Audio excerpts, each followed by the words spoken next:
pamimpin acara ini. Hadanallahu wa iyyakum ajmain. Assalamualaikum warahmatullahi wabarakatuh. Waalaikumsalam.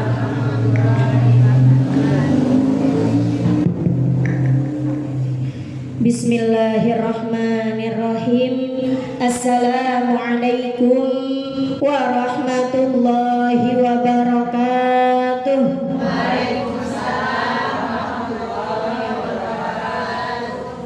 Bismillahirrahmanirrahim. Alhamdulillahilladzi arsala rasulahu bil huda wa dinil haqq liyuzhirahu 'alad dini kullih walau karihal kafirun walau karihal musyrikun walau karihal munafiqun. Asyhadu an la ilaha illallah wa asyhadu anna Muhammadan abduhu wa rasuluh la nabiyya ba'dah. Faqad qala Allah ta'ala fil Qur'anil Karim a'udzu billahi minasy syaithanir rajim. Bismillahirrahmanirrahim. Wa idh ta'adzana rabbukum la in syakartum la azidannakum wa la in kafartum inna 'adzabi lasyadid.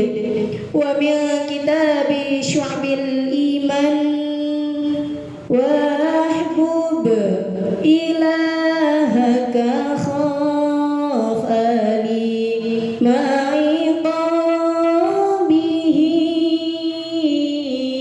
wahbub nabiyaka summa azim qadrahu.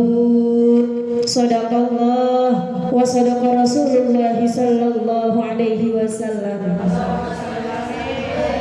Yang sama-sama kita hormati dan kita muliakan yaitu Ketua DKM Musholah Al-Basyariyah Bapak Haji Gusngali beserta seluruh para staf-stafnya, dan juga yang sama-sama kita hormati dan kita muliakan yaitu Sahibul Wilayah Bapak dan Ibu Ketua RT 09 yaitu Bapak Muhammad Sodri Yakub beserta istri yaitu Ibu Sri Astuti, dan juga yang sama-sama kita hormati dan kita muliakan yaitu Sahibul Hajah Ibu Delvi Afriani beserta seluruh keluarga besarnya, suaminya Bapak Irfan, alhamdulillah Mas Irfan biasa manggilnya, dan juga putra putri tercintanya.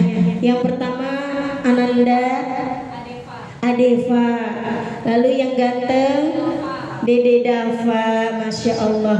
Kita doakan Bu, mudah-mudahan keluarga besar dari Bunda Delvi Allah panjangkan umurnya, Allah sehatkan badannya, Allah mudahkan segala urusan-urusannya, Allah berikan rizki yang banyak, yang halal, yang berkah dan yang luas, dan juga rumah tangganya, keluarganya mudah-mudahan Allah jadikan keluarga yang sakinah, mawaddah, warahmah. Putra-putrinya mudah-mudahan Allah jadikan anak-anak yang soleh dan solihah, anak-anak yang takwa Allah wa takwa Rasul, berbakti kepada kedua orang tua, berguna bagi agama, nusa dan bangsa, sukses, bahagia dunia dan akhirat. Amin amin ya rabbal alamin. Dan juga yang sama-sama kita hormati dan kita muliakan yaitu Ketua Majelis Ta'lim Raudhatus Sholihat Ibu Sri Murtini. Alhamdulillah pada sore hari ini bisa hadir di tengah-tengah kita ya Bu.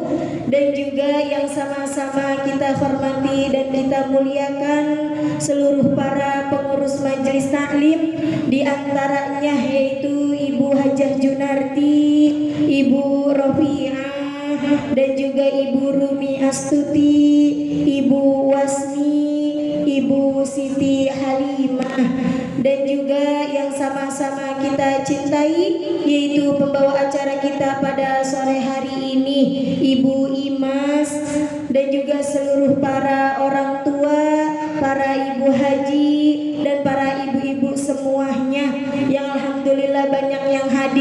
sore hari ini sampai luber-luber keluar ya Bu jamaahnya. Alhamdulillah.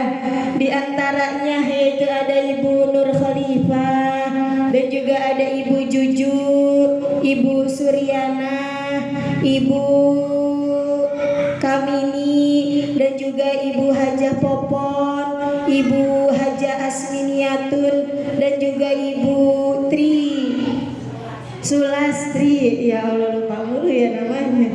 Dan juga ada Ibu siapa lagi yang di luar? Udah kesebut semuanya orang tua kita. Nenek Yati, ya Allah itu mak nenek-nenek dia masih lincah ya Nenya. Ya Allah, mak sehat, lagi kurang sehat katanya.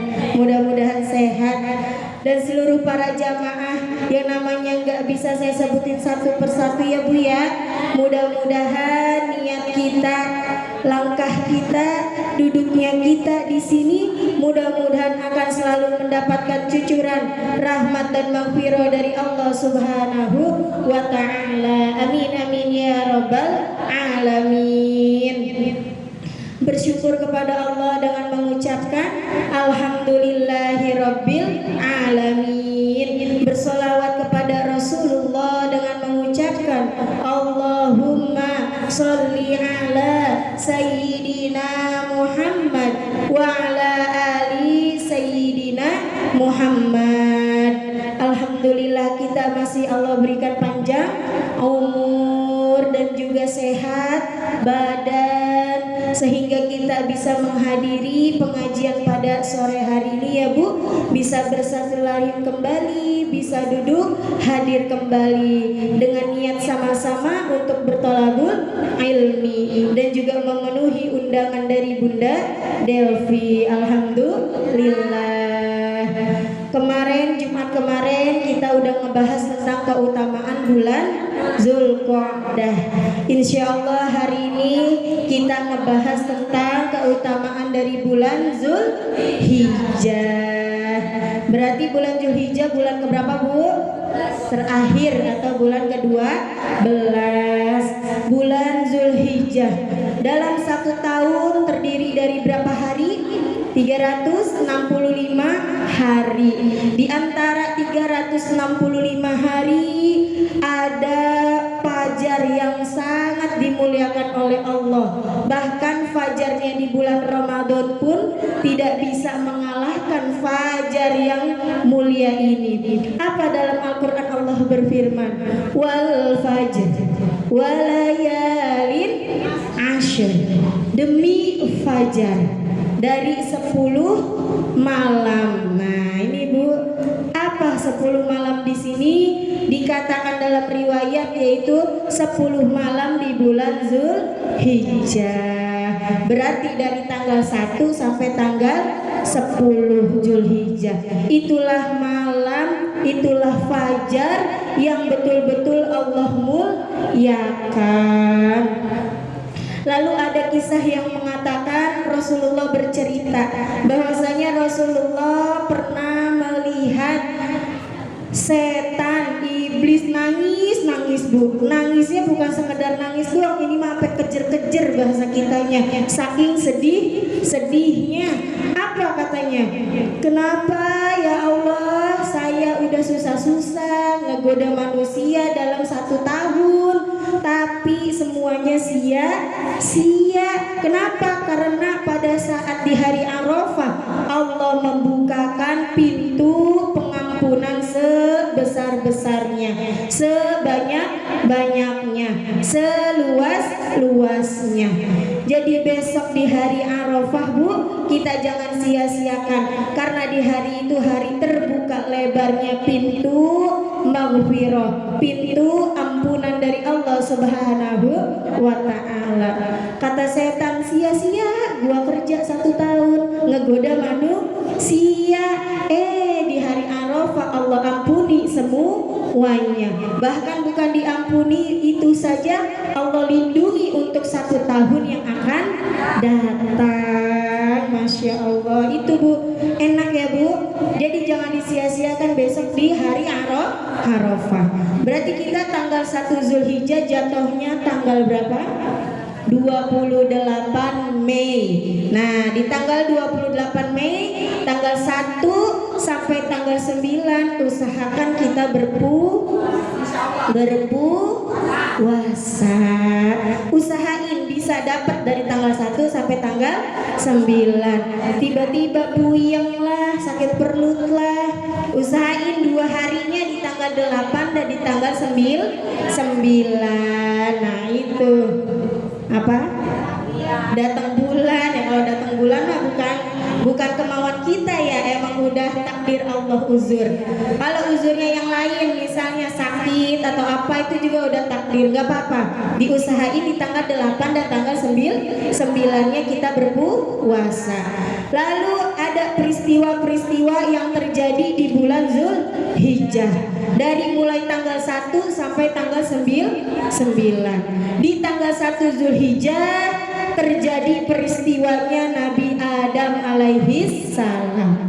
Diampuni Nabi Adam oleh Allah Subhanahu wa ta'ala dari kesalahannya. Apa kesalahan Nabi Adam, Bu? Nah, Nabi Adam pada saat itu mengerjakan yang Allah larang. Jadi diturunkan dari surga ke bumi bersama istrinya Siti Hawa. Maka tepat di tanggal 1 Zulhijjah Allah mengampuni Nabi Adam dan Siti Hawa. Ini harus diingat peristiwa yang penting. Lalu di tanggal 2 terjadi peristiwa Nabi Yunus alaihi salam.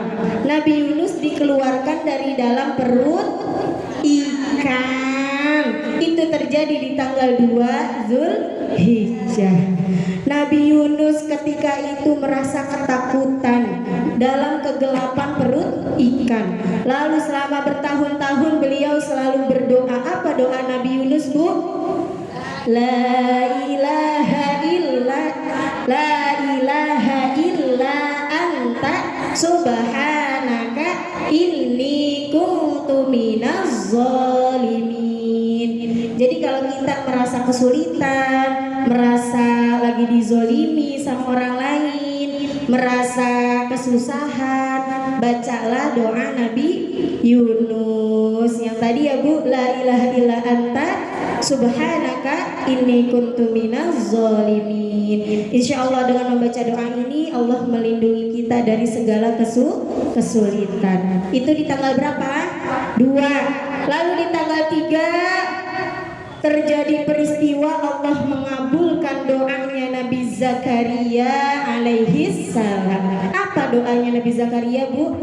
Beliau diuji sama Allah tidak mempunyai keturunan sampai beliau sudah tua.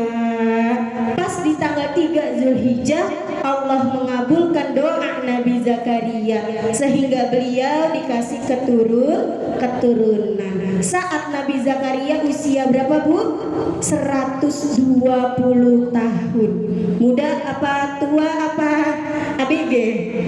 Ya, kalau pikiran kita, pikiran manusia, mungkin nggak di usia 120 punya anak? Enggak. Tapi Allah berkehendak kun fayakun.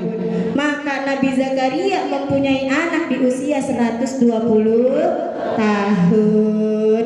Jadi yang belum punya anak, saya doang berarti ya. Ini ujian saya sama seperti ujian Nabi Zakaria. Mudah-mudahan besok di tanggal 3 Zulhijjah doa saya Allah kabul. Amin ya rabbal alamin. Sebagaimana doa Nabi Zakaria yang tertulis dalam Al-Qur'an, apa bunyinya, Bu? Rabbi habli min ladunka dzurriyyatan thayyibah innaka sami'ud du'a. Itu doa yang selalu Nabi Zakaria baca sehingga Allah kabulkan mempunyai keturunan. Itu di tanggal 3. Lalu di tanggal 4 terjadi peristiwa kelahiran Nabi Isa alaihi. Nabi Isa dilahirkan dari rahim wanita yang suci yang bernama Siti Maryam. Siti Maryam itu bukan wanita sembarangan, Bu. Beliau wanita yang suci yang Allah jaga. Tapi Allah ingin menunjukkan kekuatan kekuasaannya. Walaupun Siti Maryam tidak bersuami, belum menikah, tapi beliau sudah melahirkan anak. Itu salah satu tanda kebesaran dan kekuasaan Allah. Tapi manusia beda pikirannya, malah disangka Nabi Isa anaknya Tuhan. Jadi ada Tuhan Bapa, Tuhan Mama, Tuhan anak. Salah. Nabi Isa juga nggak pernah mengaku dirinya sebagai Tuhan, tapi Nabi Isa mengaku bahwa Nabi Isa adalah utusan Tuhan. Itu bisanya manusia membelokkan sejarah. Dan yang paling enggaknya lagi, orang ada aja lagi yang percaya padahal itu dibelokkan sejarahnya, Bu ya. Karena Nabi Isa bukan anak tapi utusan Tuhan. Karena Allah ingin memberitahu kepada seluruh umat bahwa inilah kekuasaanku. Dari Nabi Isa baru lahir aja sudah bisa bicara, udah bisa ngomong. Itulah kekuasaan Allah. Lalu tanggal 5 di bulan Zulhijjah, tepatnya yaitu terjadinya kelahiran Nabi Musa alaihi salam. Tubuh berurut ya, tapi beda tahun dan beda zaman, hanya tanggalnya yang sama. Tanggal 4 kelahiran Nabi Isa, tanggal 5 kelahiran Nabi Musa. Kalau Nabi Musa di zaman siapa, Bu? Fir'aun. Pada saat itu Fir'aun bermimpi bahwasanya Fir'aun dibunuh sama seorang anak laki-laki. Maka pada saat itu juga Fir'aun memerintahkan seluruh pengikutnya membunuh siapapun yang baru melahirkan anak laki-laki. Dan saat itu juga ibunya Nabi Musa melahirkan anak laki-laki. Lalu anaknya dihanyutkan ke sungai. Saat itu istrinya Fir'aun siapa, Bu? Siti Asia belum mempunyai anak. Lagi di sungai, kalau kita makali ya, lagi di sungai melihat ada anak bayi keranjang yang lewat. Pas ngelihat langsung jatuh hati, akhirnya dibawa ke istananya. Dan pada saat itu juga Nabi Musa dibesarkan oleh Siti Asia. Makanya Nabi Musa tidak dibunuh. Itulah kuasa Allah Subhanahu wa ta'ala. Jadi udah sampai tanggal berapa, Bu? 5. Sekarang tanggal yang ke-6. Pada tanggal 6 Zulhijjah Allah membukakan pintu kebaikan kepada Nabi Muhammad sallallahu alaihi wasallam. Bahwasanya di tanggal 6 Zulhijjah Allah memberikan rahmat dan terhindarnya dari siksa selama-lamanya. Jadinya sebisa mungkin kita berpuasa di tanggal ini. Jadi tanggal 1 sampai tanggal 9 itu tanggal yang penting. Lalu di tanggal 7, pada tanggal 7 Zulhijjah Allah menutup pintu neraka dan akan dibuka kembali setelah tanggal 10 Zulhijjah. Jadi sebuah hadis mengatakan, barang siapa yang berpuasa di tanggal 7 Zulhijjah, maka Allah akan menghindari dari 30 pintu kesusahan dan Allah membukakan 30 pintu kemudahan. Yang sekarang lagi ngerasa susah, mudah-mudahan dengan kita berpuasa di tanggal 7, Allah tutup pintu kesusahan, Allah buka pintu kemudahan. Amin ya rabbal. Lalu di tanggal 8, pada peristiwa ini di tanggal 8 Allah memerintahkan Nabi Ibrahim alaihi salam untuk membangun Ka'bah. Jadi Ka'bah dibangunnya tanggal berapa? 8 Zulhijjah. Habis selesai bangun Ka'bah, Nabi Ibrahim termenung. Kalau bahasa kita termenung apa, Bu? Bengong. Tapi bengongnya bukan ngelamun. Nabi Ibrahim termenung, bengong sambil berpikir, apakah yang saya bangun ini mendapatkan pahala dari Allah atau tidak? Tuh, makanya hari tersebut disebut Yaum At-Tarwiyah. Artinya hari termenung. Nah itu, Ibu jadi tahu kenapa kok dinamainya itu tarwiyah. Karena pada saat itu Nabi Ibrahim termenung sambil berpikir, udah selesai nih bangunnya, terus dia termenung, apakah yang saya kerjakan dapat pahala di mata Allah atau tidak ya? Gitu. Ibu kalau habis ngelakuin sesuatu termenung nggak Bu? Apakah ini saya dapat pahala? Ngelamun ibu mah ya jangan, ntar jadi kesurupan lagi kalau ngelamun. Itu makanya disebut dengan hari tarwiyah. Nah di sini kita berpuasa sunnah, puasa sunnah tarwiyah. Lalu yang terakhir tanggal 9 yaitu hari besar, hari Arafah. Nah kita juga puasa di tanggal ini, puasa sunnah. Jadi mulai besok tanggal 28 Mei masuk tanggal 1 bulan Zulhijjah, malamnya kita udah mulai niat sahur puasa sunnah di bulan boleh niatnya pakai bahasa Indonesia. Ya Allah saya niat sholat puasa sunnah di bulan Zulhijjah.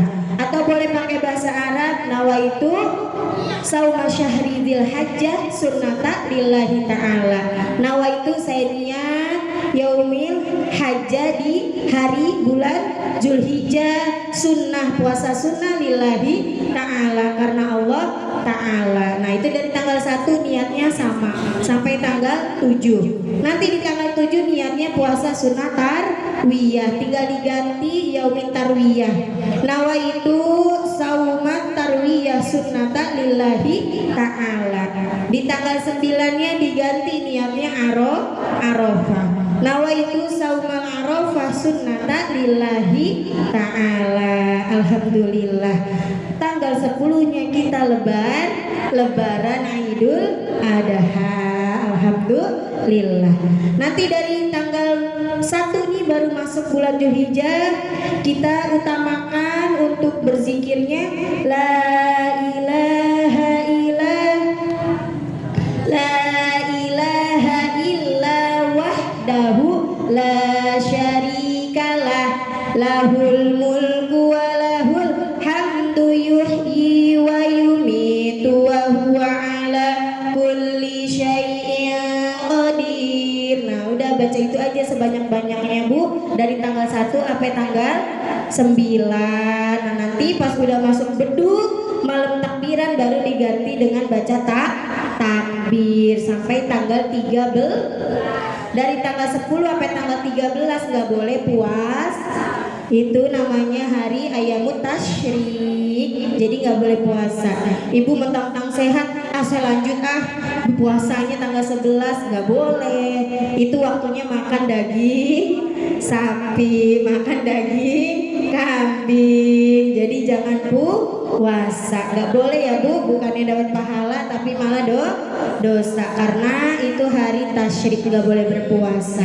Alhamdulillah, mungkin semuanya ini akan bermanfaat buat kita ya Bu, dan sedikit kita jalani sama-sama. Mudah-mudahan yang kita niatkan, amalan yang kita kerjakan Allah terima. Amin amin ya robbal alamin. Mungkin hanya ini dapat saya sampaikan, kurang dan lebihnya saya mohon dibukakan pintu maaf yang seluas-luasnya. Ada pengumuman Ketua?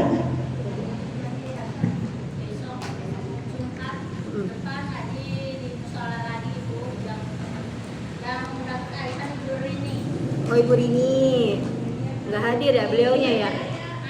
Oh ada di depan. Iya besok di sini Bu Rini.